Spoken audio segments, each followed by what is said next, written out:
Assalamu alaykum do'stlar. 2023 yilda ishlab chiqarilgan Damazimiz geldi. Metallari qo'yilgan 4 tane yumshoq balonlar ustanopka qilingan.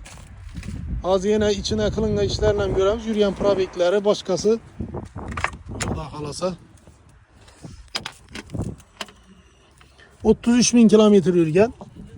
Mashina holati cho'tki sosteniyada turibdi. Kraskalari toza, nilonimlardan qo'yilgan, chexollardan qilingan ekan. Maşında 100% sumkan bor. Yine göremiz desengizde hammellari yine boshqacha patologlar ham mimli patologlar qilingan. Gelip bemalol liboy ustangiz bilan tekshirib olaverasizlar. Mashina 100% javob, hammani eshiklaridan tuzilgan chir-chir knopka.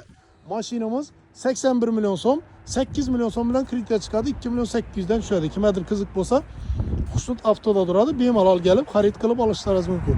Mashinaning hamma yerine 100% javob. Esa bemalol kelavinglar, bizdan kuzatishda davom qilinglar.